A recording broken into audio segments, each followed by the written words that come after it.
Hello, everybody. Welcome to the news section of Charged Up for the week of January 17th. I am your host, Justin, and almost as always, I am joined by my lovely co-host, Ben. Take a steel chair to all your problems. Not even going to touch that. And joining us again this week, we are overjoyed to bring... Nope, that was a terrible intro. Lo. Hey, howdy, everybody. I don't even know how to bring you in. It's so shocking to have you 2 weeks in a row. I know, right? All right. It's almost like lightning struck the same place twice. Oh, you should have saved that for the main show. Dang. I should have. Damn it. All right. Anyway, so let's hop right into the news because there's actually a little bit to cover. First off, we're going to start with, because I've just got all my tabs in order again, we're going to start with the first official image of Ant-Man and the Wasp together in their upcoming movie, which I keep forgetting is coming later this year. Yeah, we'd seen both of them separately a little bit. I think it was like just some set photos and stuff.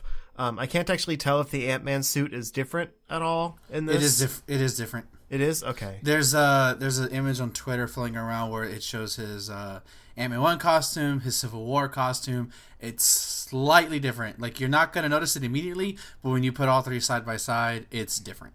Gotcha. I mean, of course, they always have to have, new toys of them out, so it doesn't surprise me, but I just couldn't remember what it looked like. I think the arm guards are new. The arm guards are new. The helmet is slightly different, and it's mostly in the chest, shoulder area is where the design is slightly different. Not radically different, but it's mostly in that area. I noticed they gave him like a crotch zipper pouch, whereas she doesn't have one. So, welcome to sexism. The guy can pee, the girl can't. Yes, I looked at Paul Rudd's crotch. Don't judge me. Nobody's going to judge you for doing that. It's true. Anyway, this is the first good shot I'd say we've had of the Wasp. And I gotta say, I'm missing the yellow. It's mostly kind of a bluish black and red combo. And brown. Yeah, with a little bit of orange and around the eyes and stuff. But I want that classic yellow chest plate. But I don't know, because I don't think even when they showed the old Wasp in the first one, the flashbacks, I don't think she had the yellow. There was yellow. Well, in the flashbacks, no, but in her at the end, one of the post-credit scenes for Ant-Man, where Evangeline Lilly's character Hope sees the costume, it's definitely the yellow's more. It pops more in that costume versus this one. So okay, that's what I thought. I thought I'd seen it somewhere. Yeah, it's possible that this is a second costume that she wears that first one, and then this is a quote unquote upgraded that. Is Michael Douglas coming back for this one? Because I haven't heard anything. Yeah. Okay, cool. And Michelle Pfeiffer is playing her mom. That's right. I knew I've been thinking of Michelle Pfeiffer for good reasons. Yeah. I mean, there's plenty of reasons to think Michelle Pfeiffer. But, yes. But yeah, this doesn't... Meow. I don't know, this looks very kind of bland. It kind of does. Yeah, I'm a little disappointed. But maybe it's just the lighting. Maybe it generic. looks better in action. It's, sometimes they do that. But this is an official shot. It's not, a set piece like the early Apocalypse pictures or anything. Right. So this should be what it looks like in the movie. But maybe it lights up yellow or something. I can't wait to see how they do the wings. I want to see how the wings are going to look, and if they're actually... Because, Wasp typically only have her wings come out when she's small, but I kind of hope she because there'll be points in times where she'll have her wings when she's full size. I want to see that, how they bring that visually. So I love this. I love that this is cool. Coming out. Yeah, and it's gonna bring in Giant Man, actual Giant Man, with Lawrence Fishburne. Bill Foster. Yeah. Yeah. Well, I can't remember his name, but he's Giant Man 2, because Hank Pym because. God damn, it's confusing. Yeah, you're right. You're right. Just isn't Hank Pym / Scott Lang just Ant-Man, but he ends up becoming Giant, and then Bill Foster or whatever he said his name is Pym, actually Giant Man. No, Hank Pym is the Wasp, is Ant-Man when you first meet him in the Avengers. And then within the pages of Avengers, he becomes Giant Man because he felt he wasn't contributing enough to the team. And I don't know, because I didn't read that era of Avengers. Like, it's like the 60s, 70s era, so I don't really know much about it. But for all I know, that Bill Foster takes up the mantle of Ant-Man, so he's not Ant-Man, Giant Man, so he's Giant Man 2. Gotcha. Technically, okay. But he would also technically be Giant Man 2. But then again, Scott Lang in this isn't really Giant Man. He just happens to grow super tall. So, I don't know. Yeah. I see them bringing him more as just like an old friend of Hank Pym. Yeah. And so like he doesn't necessarily like contribute to the action scenes or anything. He helps like stabilize the Giant Man serum or something. Right. Exactly. Yeah. Because they're not going to replace Paul Rudd with Lawrence Fishburne or anything as like the new Ant-Man. That's ridiculous. He just needs to be careful to stay away from Thor, and he doesn't get a lightning bolt struck to his chest. That's how Bill Foster died.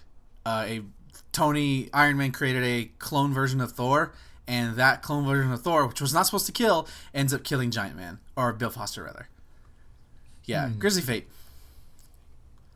I don't even know who the villain is in this movie. Now that I think about it, I know nothing about Ant-Man and the Wasp.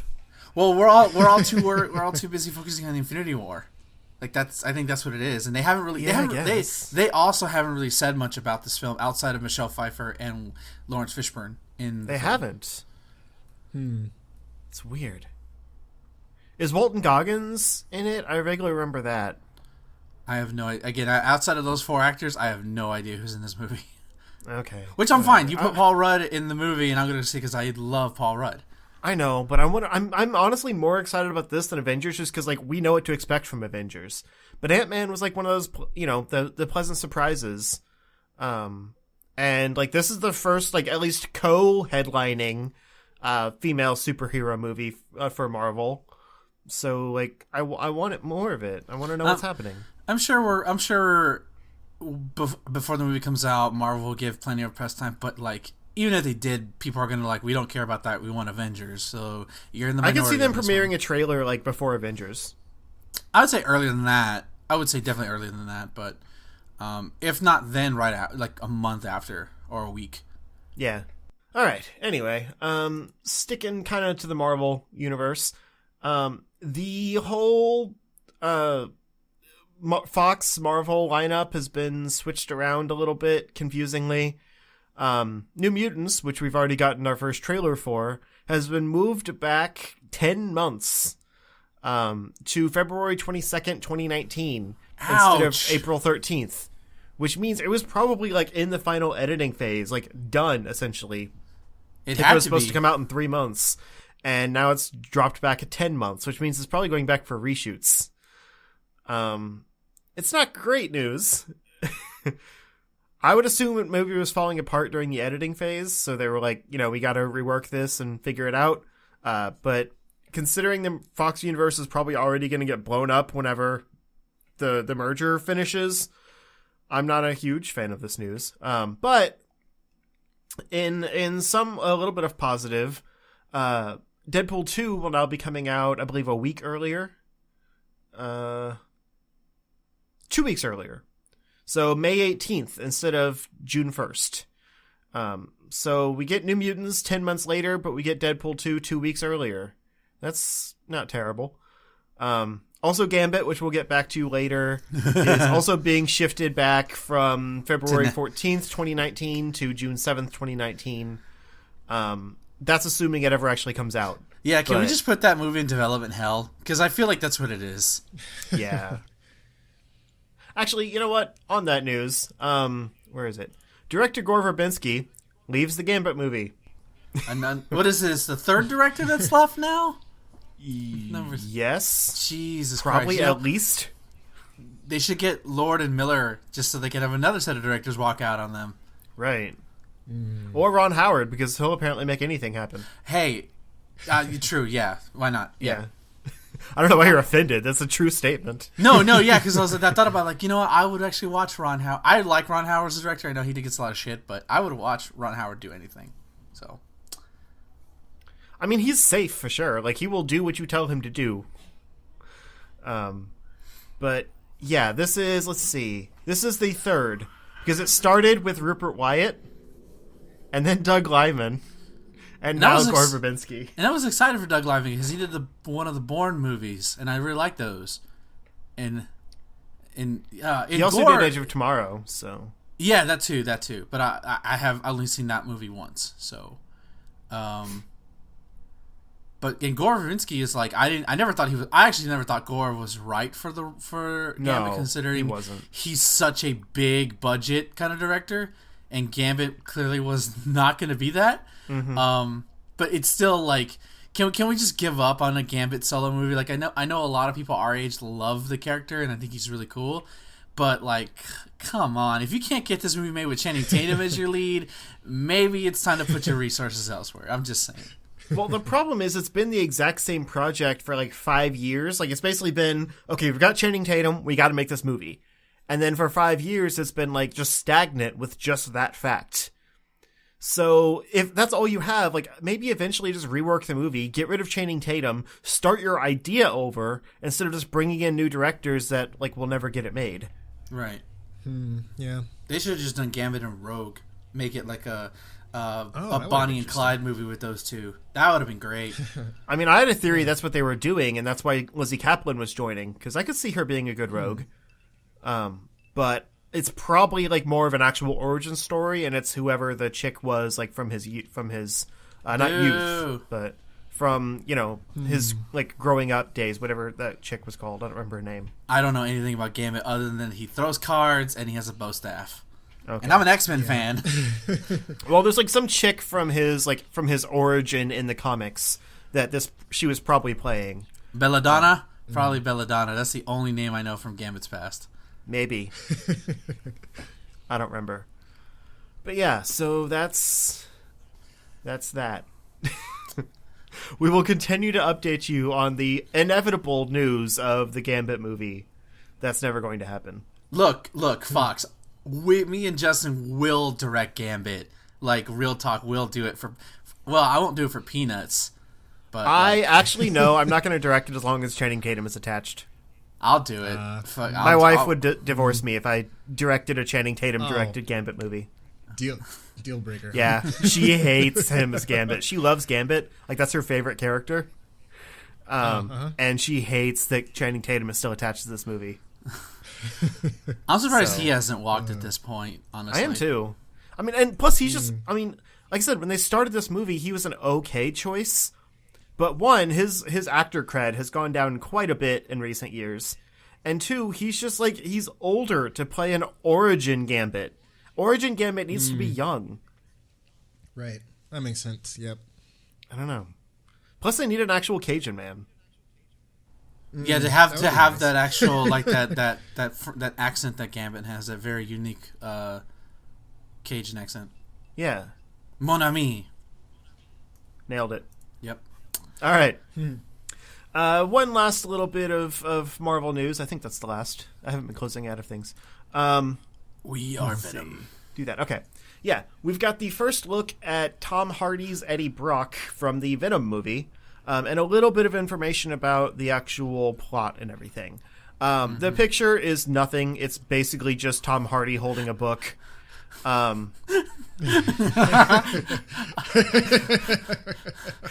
the whole thing was, this is like an IGN first exclusive image, and it's literally just Tom Hardy holding a book. This could be out of any Tom Hardy movie. It's ridiculous. Or Tom Hardy was like doing a sermon, and like this is just that was from. It's like, just say it's from the Venom movie. There you go. Right. But yeah, this could just be him, like a paparazzi picture of him. But what's interesting is they actually did some internet sleuthing and like zoomed in, like, did enhance on this book and found some minor plot details from the writings in his book. So it's not a total loss, but it's kind of goofy that they were like, we have plot details hidden inside of this picture is full of Easter eggs, basically. But essentially it talks about the Life Foundation. So the assumption here is that Eddie Brock is interviewing probably like the president or whatever of the Life Foundation about like what they're doing. And that kind of implies that either the Life Foundation is kind of the, the shadowy figure in charge of whatever's happening in this movie, or they're like the main villain. which for those that don't know, the Life Foundation was a corporation that was trying to basically create new life for post-apocalypse, essentially. And so they create 5 symbiotes based on the Venom serum that they get a piece of and create new life forms out of. I don't remember all their names because they're weird, but they're basically 5 different colored Venoms. Toxin, Scream. I know 2 of them. That's about it. Phage, I think, is one. That's probably. I just know Toxin and Scream. Yeah, a while back, Metal Blade and I did a co-op thing of Maximum Carnage, and they're all in that, but I don't remember their names. They're all forgettable, honestly. Yeah, they are. But like, if they actually do something with the Life Foundation, like not even necessarily setting up all 5 of those symbiotes, but just having like a Venom versus symbiote battle where like Venom is on the good side, I think that'd be a pretty interesting movie. And way more compelling than anything that they said would have, been like a horror movie tied into the Spider-Man lore and all this. Like, it's set in San Francisco for one, so it probably won't even star Spider-Man at all, because they'll be entirely separated from the New York stuff that's happening. And it also said part of the information that came out of Brazil Comic-Con about the movie was that it's going to be taking from the Venom Lethal Protector miniseries, and also the Planet of the Symbiotes miniseries. So basically, the Lethal Protector is the main chunk of it, where Venom moves from New York City to San Francisco, after him and Spider-Man kind of agree to, like, let bygones be big bygones and not touch each other's turf anymore. And he essentially becomes more of an anti-hero in that book, kind of going on to a new city to, like, make a new life for himself, after he gets the symbiote under control. And the Planet of the Symbiotes is probably more about the villains, because it essentially deals with the relationship between Eddie Brock and the symbiote, and deals with him fighting an army of symbiotes. But yeah, so basically it's going to be a combination of those 2 stories. So if you kind of, read between the lines of that, it's basically going to be, obviously standalone Venom story that takes place away from Spider-Man, where he has to kind of become the hero to fight other symbiotes. So that's kind of interesting, and it actually gives a little more credence to the other actors in the movie, such as Michelle Williams, Riz Ahmed, and Jenny Slate, because they could possibly be playing these other symbiotes because they're a mix of male and female symbiotes. They could just be people, but I think it'd be more interesting if this is basically just like, a movie full of like Venom, and then like the doctors that get turned into symbiotes or something. So it's like every character in the movie, or every main character by the end, is dealing with like the symbiote, like fighting off the creatures or whatever. I don't know, but it actually sounds more interesting than when it was originally pitched as, and I'm kind of curious about it now. So, do you guys have any thoughts? I at this point I thought that image was laughable. Yeah, like it really is. I think I'm more curious just to see how they designed the costume, because one of the more disappointing aspects of Spider-Man 3, because there's a lot, is the fact that Venom in that movie was just basically Spider-Man colored black. And especially Eddie Brock as Venom, and if you ever read a comic, especially because Todd McFarlane's iteration of Venom was this huge almost hulked out monster, and yeah, he was stacked. Exactly, and he was a complete opposite Spider-Man. So I hope that, and Tom Hardy kind of looks beefy in that picture, I'll admit. Like, he's not super beef, but you can tell like that man has muscles underneath. And I mean, he's no Topher Grace, but yeah, right. And I kind of hope that they emulate McFarlane's design. Obviously, they're not going to create it one for one. I would like it to look a little bit more monstrous than McFarlane does, because McFarlane's just like a costume with monstrous mouth. And that works in a comic, and it worked back then. But now in a movie, I'm not sure if that'd be the right decision. But I want them to at least bring that this guy's a monster, and it really and obviously he's gonna be the anti-hero, but that sort of brings a duality. Like, how can this thing that looks like this be a protector? I think that's interesting, but I'm just more curious about how he looks, and more than anything else at this point. But those 2 storylines are from the 90s, and I've read both those storylines, and they're terrible. They're bad. So that already has Well, me the not... basis of them is from that. Right. I'm just saying, I'm just giving this as a warning for those who may want to read Venom and want to read those stories. Do yourself a favor. Don't just read a wiki on it. Just save your time or save your money, whichever you choose to go down. Mm-hmm. Or just play the Maximum Carnage game, because it pretty much covers all that too. Hey, Don't even do that. yeah. It's a pretty good game. I liked it. I was. And you could just like cheat your way to the last level, and then you can just see the Life Foundation and all the symbiotes. Nice. Yeah. You want a good Venom story? Was that a question, or are you going to follow up? Well, yeah, I was more talking to the audience. Agent Venom is a good Venom story you want. It's not Eddie Brock, but it's Flash Thompson with the symbiote suit. It's a little bit different than your traditional Venom, but I think that to me is the more interesting aspect of what the symbiote brings, especially to a character. So yeah, there you go. There's your recommendation for this episode, or this news segment is Agent Venom. There you go. Yeah, I was gonna say I could actually see this ending like with an Agent Venom setup. It would be Eddie Brock still, because they don't want to confuse people, but basically have it start with him being kind of a monstrous Venom as he's trying to control it, and like he can't, so it shows it's more like chaotic and big and slimy and stuff. But then by the end, when he's going against all the other symbiotes, he like gets it under control and it becomes one with the Venom. And you see him more of like just basically Tom Hardy with a suit on, because he's harnessed it to do good, kind of. So it combines the grossness of Venom with like the Agent Venom aspect by the end. That would make me happy.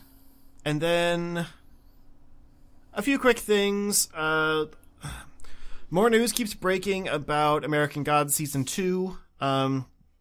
Most recently, they're saying that they're trying to get Neil Gaiman, who created the show and also the book that it's based on.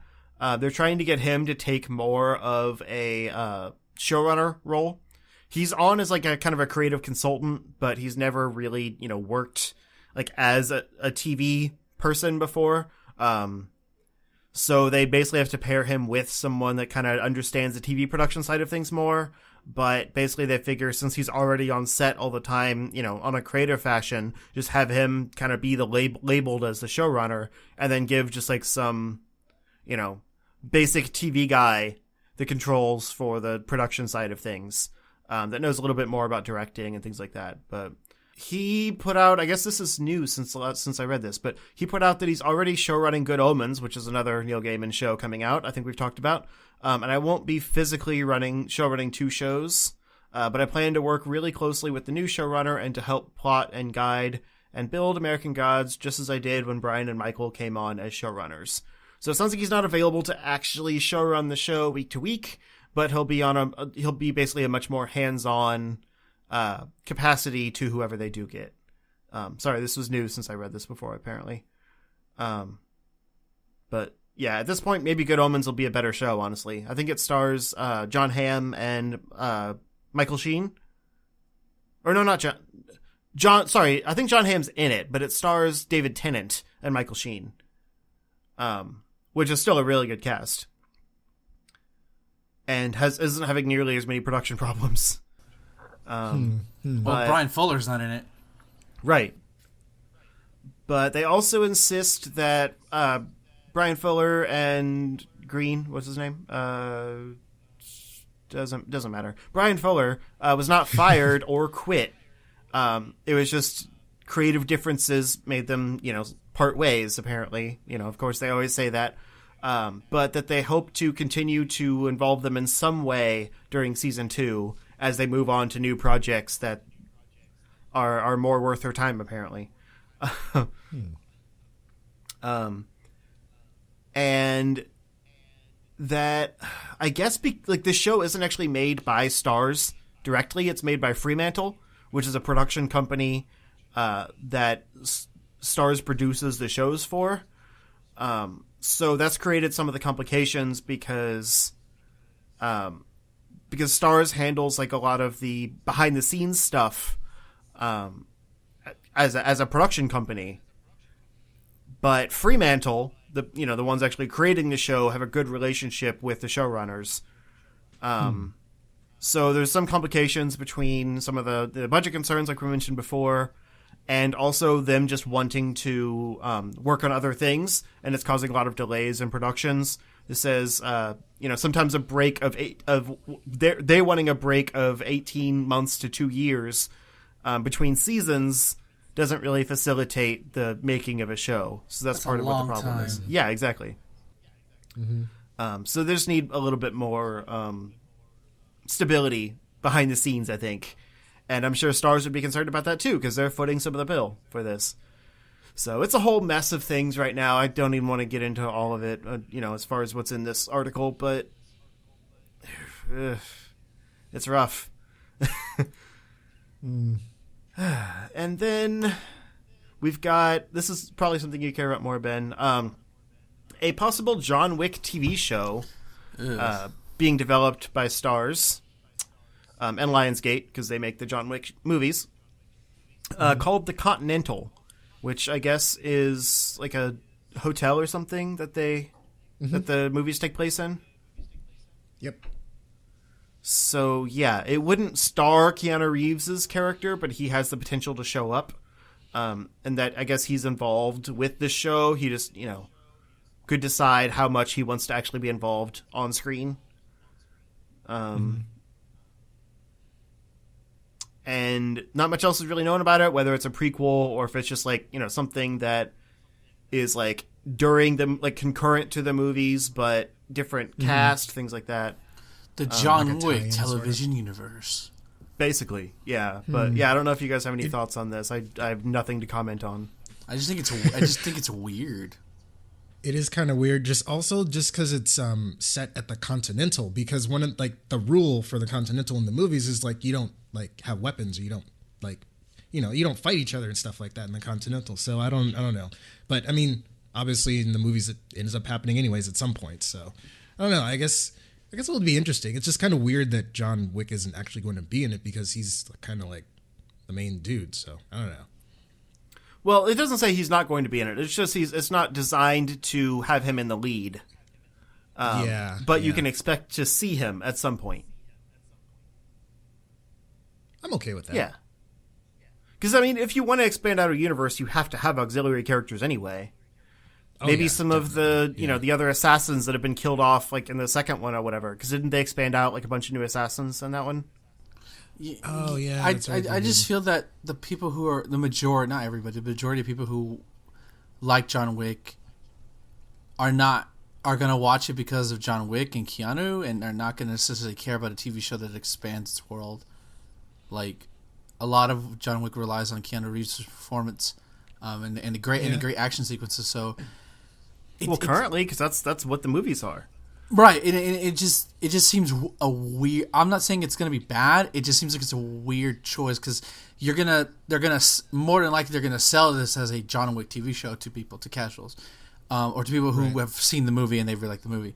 And then when John Wick's not in it, you're gonna lose that audience quick, unless they have a killer hook within that first episode. And so that's why I guarantee they're gonna at least get him for the pilot, so that they can show him in the previews for the show. Right, but then what do you do? Episode like. I'm assuming they have to have a hook to keep people who came in for John Wick are not going to get John Wick on a weekly basis, but are here for something else. That's what I'm curious about. Well, you just create compelling characters.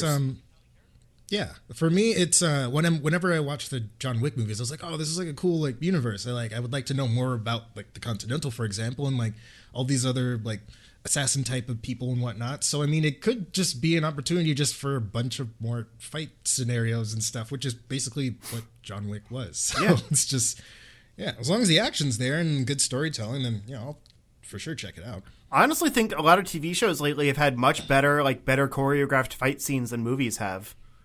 I'd have to agree with you there. Yeah. And especially if you get some of the same creative team behind the scenes to craft some of those fight scenes. Or like someone like Kevin Tancharian, who did the Mortal Kombat web series, and also has been directing like a bunch of episodes lately of like Arrow and Agents of S.H.I.E.L.D. and things like that.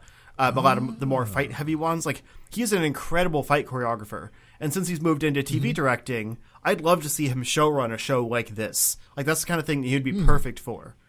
And that would kill. Like, both literally and financially for the network. If they got someone with a heavy fight choreography background to do this show and create a bunch of new characters that, like, you know, can expand the universe but still also create plenty of canon fodder, because from what I know about the John Wick movies, it's mostly like any character that gets introduced is going to get killed by the end. So I'm not sure how you could really have like an ongoing cast for a TV show week to week, but I guess they'll figure out how to just mortally wound people and bring them back every other week or so as they've healed. It's possibly why they're not going to have John Wick kind of be like the main point, because essentially anyone who like crosses paths with him, he's just kind of like this unstoppable force. Yeah. So I mean, if he's in like every episode, it's just going to be him killing people. That's going to get old. True.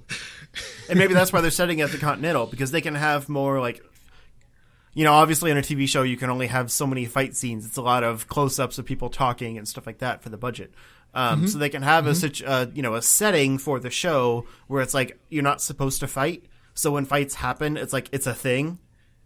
It's like, okay, like maybe there's a fight club in the basement or something. So they have to keep it quiet until like it's time for that, and then it's like boom, boom, boom, all these cool fight scenes, but you can't kill people at the Continental.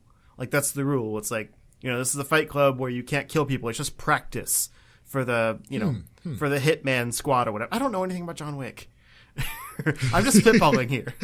You should watch it. I don't know much either. I watched the movies, but that's about it. So like that's why I'm like curious to like see this world fleshed out a bit more, because like just like the rules in which like they kind of operate and like interact with each other, like that kind of thing is more interesting. Kind of like an Honor Among Thieves sort of deal, I guess, but with assassins and all kinds of stuff like that. So I don't know. Like I said, I'll check it out. I mean, it seems like a cool idea. Yeah.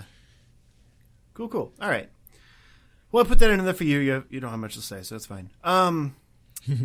Walking Dead, the show about death that just won't die, has been renewed for season 9 with a new showrunner. Wow. And not because Scott Gimple was fired. He's been basically promoted to the chief creative officer over the Walking Dead universe.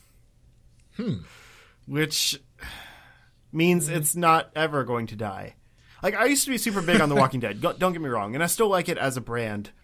But basically they're saying that he's going to be or chief content officer, I guess, technically.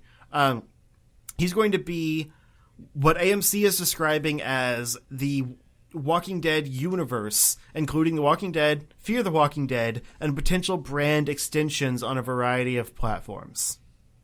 Oh, boy. So they've already got more things in the works, basically. More spin-offs or maybe web series or, you know, whatever they've got going on. And he's going to be the head of all of that stuff.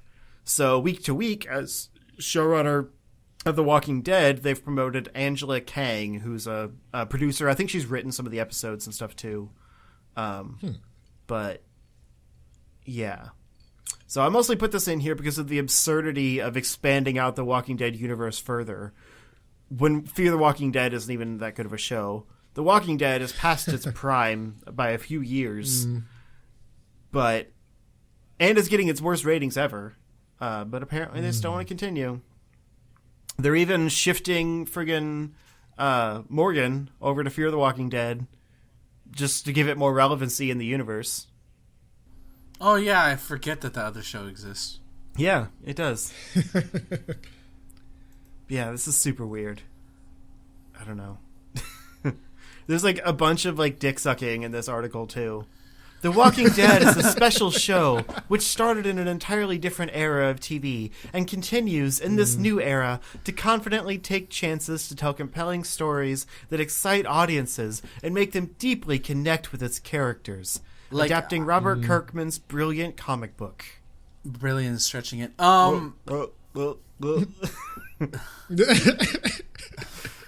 Oh boy.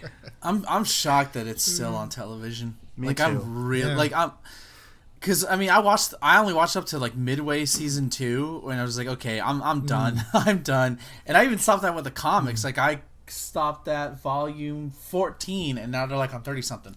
So I was like, I'm done. I don't need this anymore. To be fair, the show gets better after they get off the farm, but then it gets real bad. I never got to the farm. A few seasons later. If you were halfway through season 2, you did. I don't remember a farm. It's been years. I don't know. Okay, well, the farm was season 2. Okay. So, like, basically the entirety of season 2 was that stupid farm, because it was how they saved money on the budget. Last thing I remember, okay, maybe it wasn't their half, maybe it was only like the first part of season 2. They, what's his name? Shane, he was still alive, and, spoilers by the way, and I think it was Daryl, were trapped in a school, and that's the last thing I remember.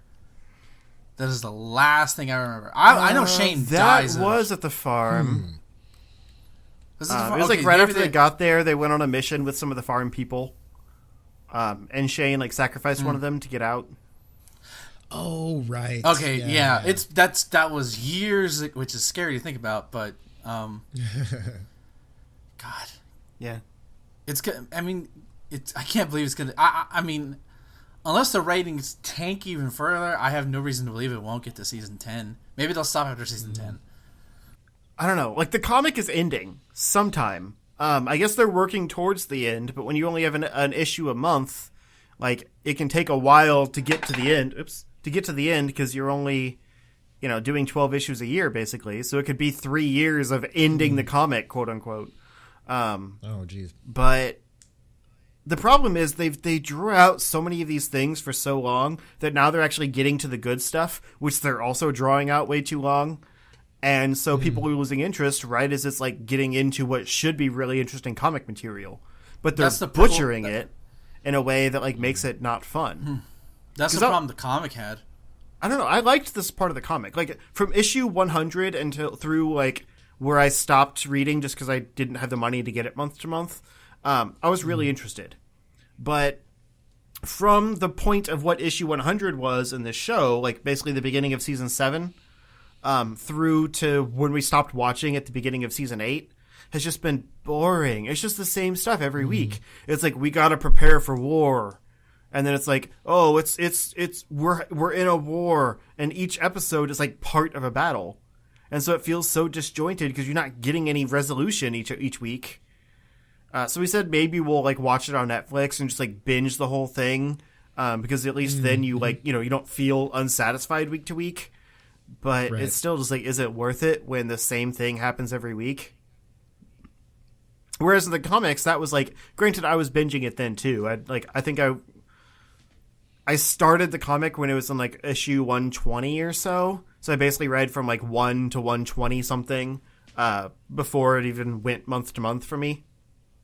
But so I got through a lot of that, all out war stuff. But by the end, I was still interested, and I was in month to month before that arc ended.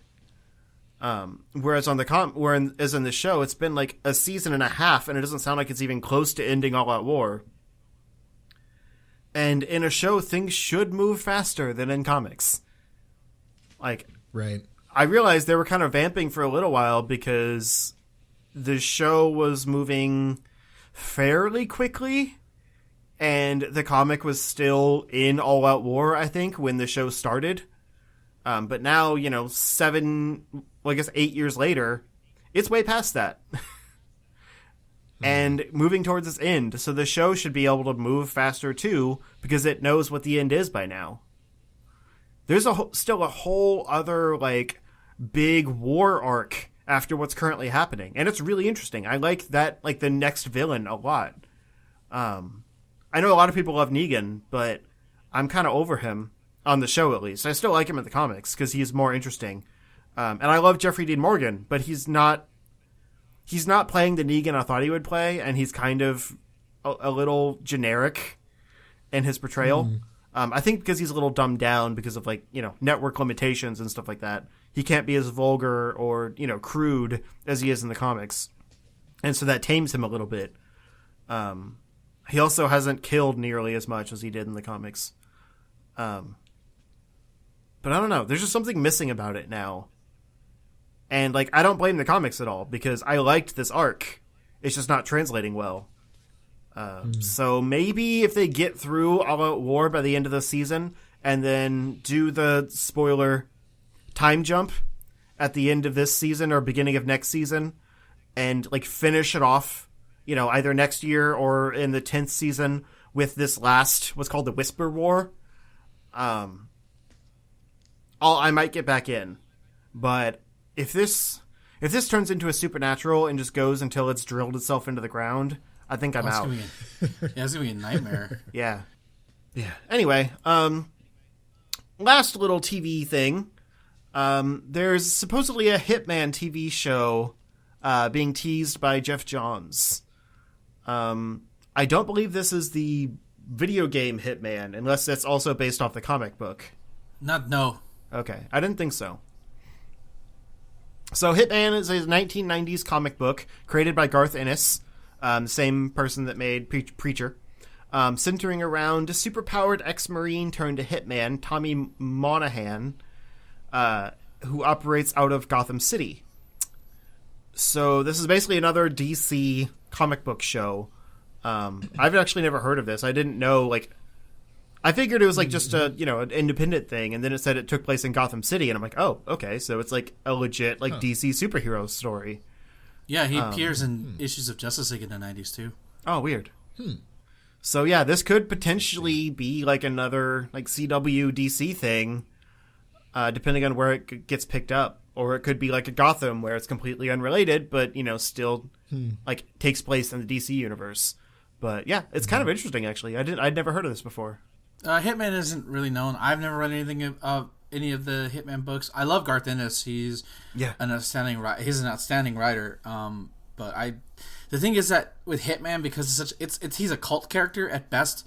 So DC did reprint some of that stuff years ago, but I think it's out of print now, so it's hard to find. Apparently they're really good. The 90s is considered generally a bad era for the world of comics, especially more so mainstream superheroes. So Hitman is one of those bright spots. I've always the comic book podcast I've been listening to for almost 11 years has always recommended it. It's just I can never find it, and when I do find it, I never have the money. So I don't know. I know it's supposed to be funny, like dark humor, because that's what a lot of what Garth Ennis is known for. But I in this instance, him showing up in random Justice League books that I would read was funny, but I think the show can survive on its own merit without any involvement in the DC universe, so you can make it a Gotham. But hey, if you put in the Arrowverse, that should be some fun interactions with Green Arrow and the Flash. That would be funny. I mean, they already have Human Target in the CW universe. Is he that different from him? I don't really know much about the Human Target, so I couldn't tell you. Okay. He's shown up in Arrow a few times. That's pretty much all I know. But do you know what his superpowers are? He allegedly has X-ray vision. I don't really know much about him because a lot of this, like I said, I never read anything with him. So whenever he appears in a comic, he's always a smartass. So I'm never really sure what the idea, other than he's really good with guns. Strange. Yeah, apparently it's really funny though. If you like dark humor. All right, I'm in. I mean, I like Garth Ennis. I think Preacher is amazing. From a concept and writing standpoint, it doesn't always deliver, but it's strong. So if it's anything like that, I'm on board. And a few more quick DC things. The Shazam movie, the Zachary Levi DCEU Shazam movie, finally has a release date. It is set to come out on April 5th, 2019. Which is pretty close to Avengers 4. Kind of daring. As far as I know, that's the only DC movie with a release date for 2019. And so they need to get on their slate soon. It's pretty pathetic. But yeah, just more of a, just an announcement. And finally, the Flash standalone film, also the DCEU one, starring Ezra Miller, might have its directors. John Francis Daley and Jonathan Goldstein, who are notable for writing or being co-writers on Spider-Man Homecoming and also directing the Vacation reboot, which was apparently terrible, are being eyed to direct the Flash movie and give it a more comedic tone because they are comedy directors and writers. That's called pigeonholing, ladies and gentlemen. Yeah. I don't know how to feel about this because Flashpoint is not a comedy. It's like dark. the story Fuck. is like the darkest Flash Yeah. story you can think of. Why Flashpoint? Could have done anything else. Why Flashpoint? Well, I think they originally were planning to do Flashpoint because it's a way to like reboot the DC universe in continuity. But that was when someone else was attached, or they didn't have anyone attached, but were just planning on doing it. I don't remember exactly. But Yeah. Not a good combination. and now I think it's just like they already said they're doing it, and they have the script sent in, and so they're just trying to make it work, but with the new tone that Justice League kind of set up with the more wackiness involved. But this is a story where like the Amazons and the Aqua people, what are they called? The Atlanteans? Atlanteans, yeah. Are like in war with each other, and like Wonder Woman and Aquaman like kill each other, and like Bruce Wayne is dead, and Thomas Wayne is Batman, and like Superman is like a friggin' like alien that like is like has been tested on and isn't, you know, Superman. Also, Martha Wayne is the Joker. Yeah, it's crazy. Like, oh right, they're probably not going to do any of that if they're going to make it a comedy. It's going to be like a wacky like Back to the Future type thing, and that's not good. It's gonna be weird. I mean, it'll be honestly, it's gonna be just like, if anything, it'll be just like Age of Ultron, where it's in name only, and they do whatever they want with it. That's just what you have to take it. Yeah, as. but they already did that on the Flash CW show. Well, that doesn't mean they can't do it for the movie either. Well, I'm just saying, like, that was Flashpoint, quote unquote, but it really wasn't anything Flashpoint related, except for the fact that he went back to save his mom. That was it. And they're just going to do that again for the movie because they don't have any other better ideas, and they've already committed because they need to commit to something. So they just hey, time travel, ladies and gentlemen. Yeah. Time travel. Because it should have been a really cool, like, Justice League 1.5 type thing, where it brings in all those characters playing fun, different versions. Well, not fun, different versions of themselves, but, you know, like, interesting different versions of themselves. You know, Flash, who's met all of these characters already, can see how terrible they all are, and realizes, okay, if I want to get things back to the lighthearted, like, you know, cool Justice League team that I know, I need to fix this. But instead, if they're making it a comedy, like, everyone's having fun. Why would I want to leave this universe? Oh, wait, my mom's dead. That's why. Well, no, I mean, this is, like, where he went back and saved her, so... Oh, yeah. Yeah. Well, he wouldn't have super speed. Maybe Barry Allen just is selfish in this universe. I want my super speed, Mom. Give it back to me, please. Yeah. It's weird. Like, they should have just called it something else. They you know what? Follow me, guys. Follow me. They should have just called it The Flash. Bold. Right? Right. There's really no good title for it, because... Just The Flash. No. Just call it The Flash. I mean, I think they should go back to that Flash and Cyborg buddy comedy that they originally pitched, because we're not going to get a Cyborg solo movie. I guarantee it. The first ever idea for a Flash movie was Flash and Cyborg, like, teaming up to do something. And then they scrapped that for Flashpoint. So if you're going to bring in comedy directors, go back to the buddy cop idea. Right. Or how about this? Flash, Enter the Rogues. There you go. And you have all the rogues. That'd be cool too. Like, have it be a setup for Injustice League. Exactly, and like have boom, there you go. That would have been much better. Yeah. You have cooler versions of Captain Cold, Heatwave, Girder, Glitter. You can't have a cooler version of Captain Cold than what's on TV. Yeah, I was gonna say, Captain Cold is pretty damn cool. His parka's not parka enough. Whatever. But Wentworth Miller is the best Captain Cold I've ever seen. Well, you know, Flash. Yeah. I don't agree. I don't like the way he talks. That's just his voice. He talks like that in everything. I know, it's weird. Why the cold shoulder, Flash? Plus, what is it? I can't. Citizen Cold is like the best version of him too. So there's that. Yeah. In the crossover, you guys haven't seen it yet, but he's his most hammy in that. Yeah, they should have just done Flash Enter the Rogues. They do like the top Weather Wizard, Captain Cold, Heatwave. Just do all those characters like a big rumble in Central City. Just do that. And I have a feeling they'll still be in City it. Rumble. And tease the Reverse Flash at the very end. Yeah, I just want a Flash story without like a speedster villain, which again Flashpoint kind of works with that. If you just factor in the whole like, you know, the conflict being the villain rather than an actual like sentient villain. Sure, Right. in that it's Reverse Flash, but they don't have to have him. Yeah. They just have him teaming up with Batman, or whatever version of Batman they have, since I assume Ben Affleck wouldn't be in it. Nope. Although there was another report that his last appearance would be Suicide Squad 2, which I think might be coming out after this. So and not who knows? The Flash, and not Flashpoint like it was originally supposed to be. Right, but I think Suicide Squad 2 is coming out after it. So maybe not, though. I don't remember. But side tangent, I have a feeling if his last appearances on Suicide Squad 2, he gets killed. That's my prediction. Deadshot kills him. Maybe. And then they have to figure out, basically the next movie is finding a new Batman, or just introducing a character as Batman, basically. Someone has already taken over the cowl.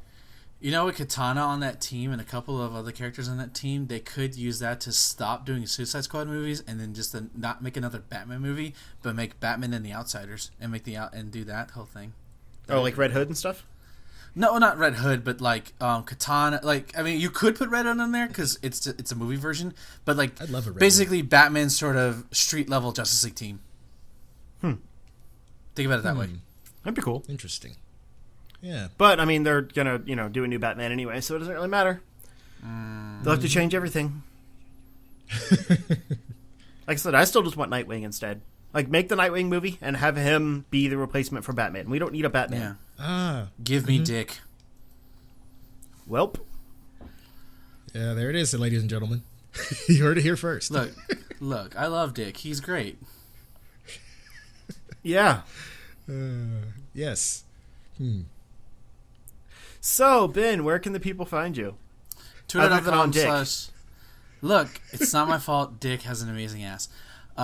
Twitter.com/ Dick butt. The Marvelous Iggy for all things concerning the self-proclaimed Marvelous One, as you can follow my journey through Axiom Verge as I slowly lose my mind. I get it. I do. Well?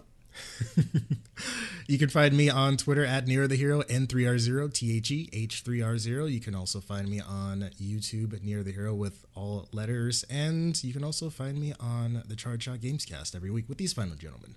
Yeah, and I am at Zero Score on Twitter and YouTube. I also am on a D&D Twitch stream on Monday nights with some new friends over on the Majestic channel. It's actually the Majestic Gamin', without a G. But yeah, I put the links on Twitter whenever we go live. But we had our first game on Monday, and it was super fun. So I'm going to start promoting that too, because it is something I'm doing on the internet. It's just not, my channels or anything.